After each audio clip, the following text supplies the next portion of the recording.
Hello, everyone. This is Afrometrics research-based news covering some of the major news events that have occurred this week across the Black world. We'll be discussing racial self-identification among Black politicians in Brazil, new data among Black women in the UK on maternal mortality, new genetic research on prostate cancer and racial disparities, the reintroduction of HR 40 Reparations Bill by Sheila Jackson Lee, and an international coalition of lawyers who are challenging anti-Black police violence.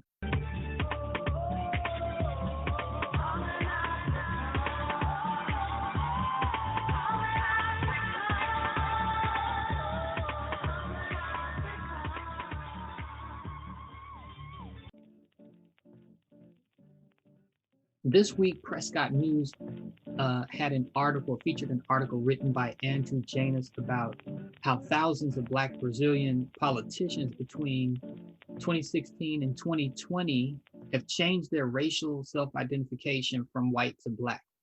According to Janus, of the 28,764 winners who identified as Afro-Brazilian last year in the recent election, 16% had identified themselves as a different race when they ran for office in 2016. Data from Brazil's Superior Electoral Court show that nearly all of those politicians were previously registered as white. Now, understandably, when this came to light, many Black Brazilians were upset. There's speculation that there's been this great change in racial self-identification in order to gain access to new campaign financing that Brazil has earmarked specifically for Black candidates. And as a result, many Black Brazilian activists are concerned that politicians will have only switched so that they can gain more resources or for opportunistic reasons. While some of the politicians who made the switch to a Black identity claim that they've done so because the stigma around Blackness is now being challenged and they want to be a part of that challenge.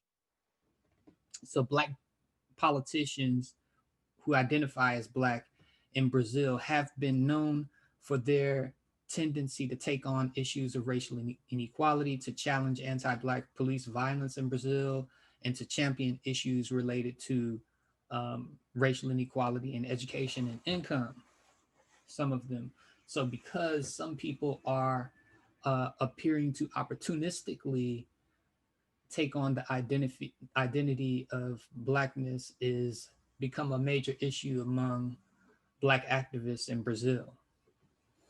There's new data on maternal mortality that's come out in the UK. The new report has found that Black women are 4 times more likely than white women to die during pregnancy, whereas last year they were found to be 5 times more likely.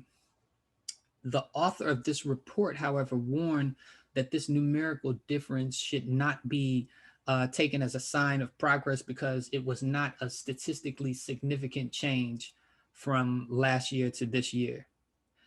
The reason that making this distinction important is because a marginal difference like this should not be used as a justification to decrease resources, and other efforts to protect the health of new Black mothers. Also, this week, the Institute of Cancer Research in London, along with the University of Southern California, have led the largest ever genetic analysis on prostate cancer, including over 200,000 men from the UK, the US, Japan, and Ghana. Prostate cancer is the most common type of cancer found in men. And as we already know, prostate cancer rates differ systematically by race. It's significantly higher in men of African ancestry, and compared to whites, Asian men's rates are also lower, significantly lower. And this new research has revealed new genetic variations that are associated with prostate cancer.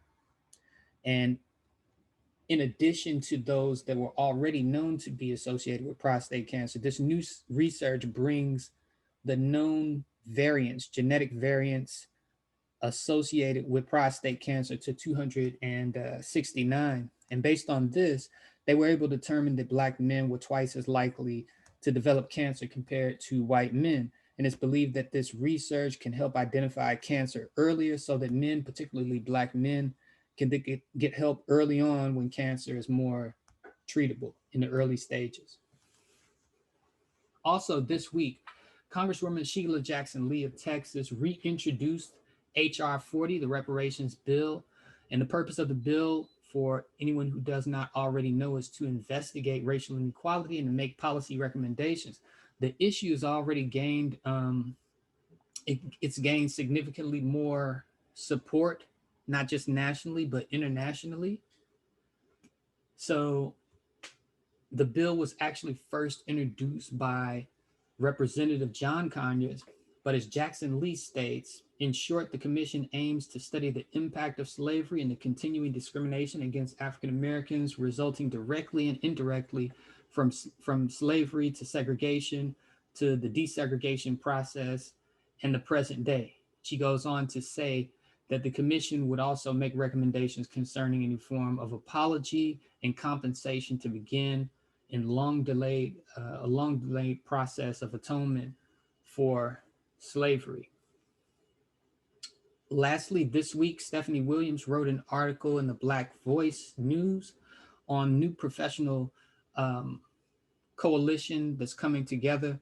The coalition consists of the National Conference of Black Lawyers, the International Association of Democratic Lawyers, and the National Lawyers Guild. And the coalition, this international coalition, has come together to investigate systematic police violence against Black people in the US.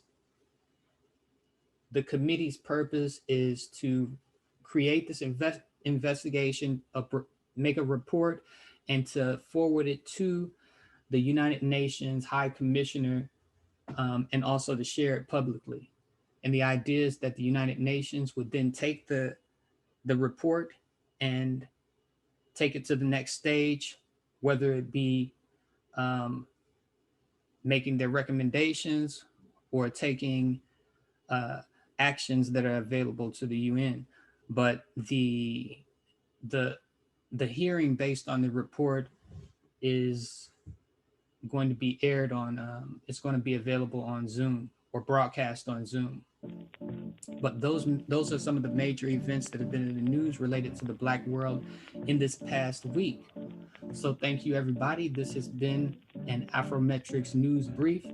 You can please visit us on afrometrics.org. See you all next week. Thank you.